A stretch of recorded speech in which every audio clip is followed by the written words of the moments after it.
Welcome back. We as humans have always sought guidance from a perceived higher entity for all our questions or problems. These entities can often be labeled as gods, demigods, angels, or even spirits.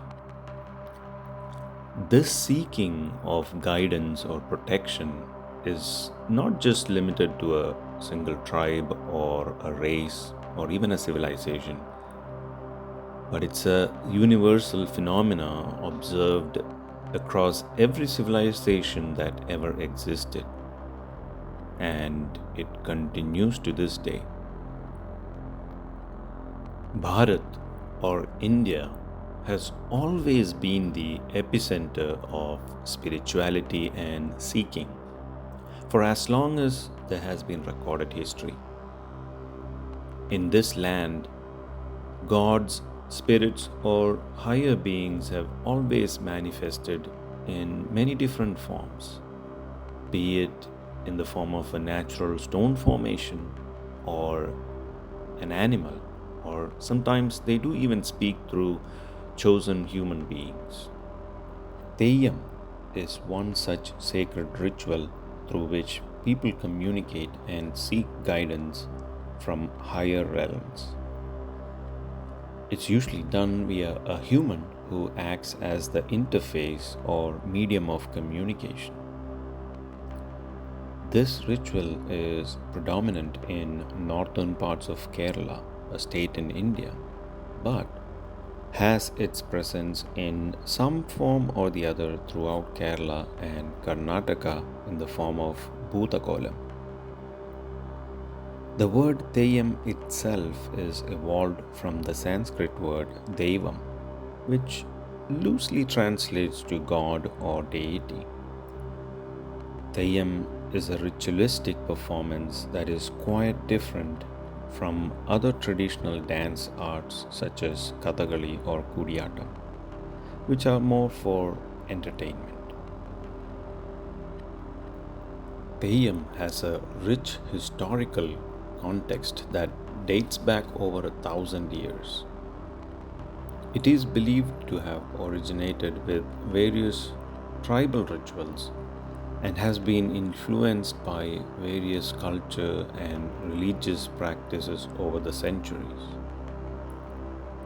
The ritual is deeply rooted in the local folklore and mythology of Kerala and Hinduism, with each Theyyam performance telling a unique story of a god, hero, or an ancestral spirit. The performers, often from specific communities, undergo rigorous purification rituals, including fasting, meditation, and adherence to specific dietary restrictions, just to prepare themselves spiritually as well as physically to become a pure channel for the divine spirit. The Theyyam costume is huge and quite heavy. It requires a lot of strength and practice to adorn it for hours and perform complex rhythmic steps. The Theyyam performer often needs to be trained in the ancient martial art of Kalaripayat to execute some of the complex ritualistic moves. There are over 35 main forms of Theyyam and more than 350 sub-forms of Theyyams performed across Kerala. Some of the main Theyyam forms are Vishnu Murthy, Kadivannur Veeran, Kandanar Kelan, Macho Bhagavati, Chamundi, Deivatar, Guligan, Kuttichatan, and so on. This particular form that I am creating here is that of Macho Bhagavati. Macho Bhagavati Theyyam holds a significant place among the revered local deities in northern Kerala. The legend of Macho Bhagavati is deeply rooted in local folklore. According to the folklore, the origin story of Macho Bhagavati goes like this. Many years ago, there lived a highly talented and brilliant Brahmin girl in northern Kerala. Her deep understanding of the Vedas and her scholarly fame created a lot of jealousy among the male scholars of the male dominated society. Envious of her, they decided to defeat the young girl by either hook or crook. The eldest Brahmin scholar and his disciples invited her for a scholarly debate. But things didn't turn out as they expected, and the scholars were defeated by the girl, who gave apt answers to all the questions raised by them. In turn, unable to answer any of her questions, the scholars decided to play dirty tricks and trap the prodigious girl. As part of their trick, they asked her three questions. First one, which is the best of all donations? She aptly answered as Annadanam or food donation. Then came the second question, which is the mother of all pain? Labor pain or birthing pain was her response. And then came the third question, what is the most ecstatic state? The loving state or mating state. The scholars' trick worked, and they declared that a young unmarried Brahmin girl without any self experience could not know what labor pain is or what a loving state feels like, and proclaimed to the society that she must not be pure in her thoughts and body.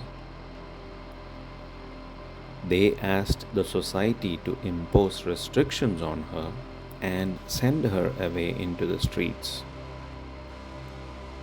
The innocent girl, shocked with this plight, prayed at the feet of goddess Rajarajeshwari of the Taliparambu Karivellur Mahadeva Kshetram and decided to self-immolate and end her life. She created a fire pit and prepared to free herself through self-immolation.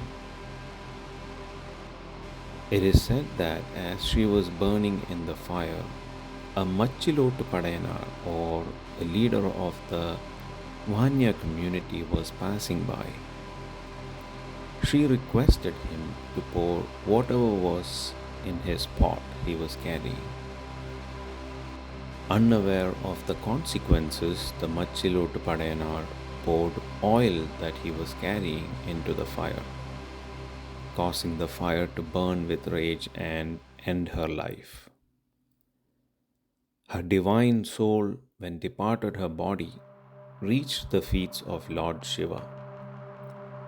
Lord Shiva blessed her soul and gave her boons, weapons, and jewelry, and asked her to return to earth and guide the devotees out of their suffering. Thus, the young Brahmin girl returned to earth as Bhagavati or goddess. At the same time, the Machilotu Padayanar was in deep grief because of his involvement in the young Brahmin girl's death.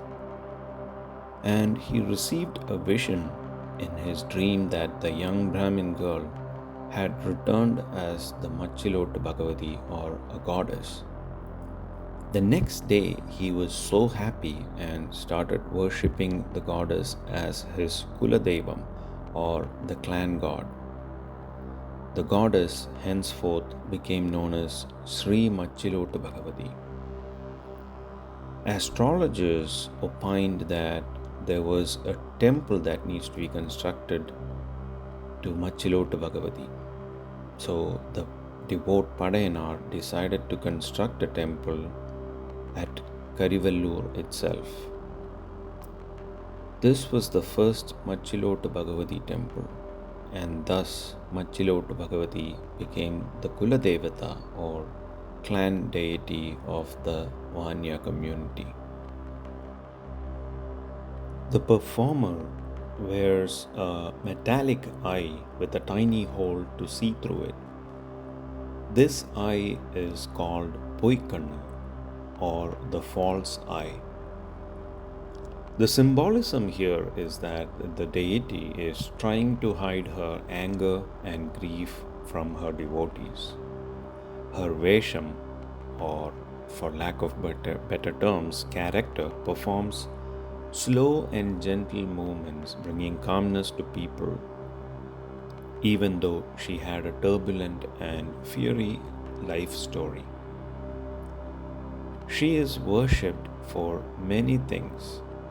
Among them, some of the main reasons are protection, fertility, food, and prosperity. Now, this is just one form of the Theyyam ritual. There are hundreds more such divine forms of Theyyam, and each one of them have their own unique origin story and a sacred connection to a particular community or a region. If some of you do get a chance to travel to Kannur, do try to visit the Karivallur Macho Bhagavati temple and maybe watch a Theyyam performance or seek her blessings. I hope you liked this art and the story behind it. I will see you in the next one.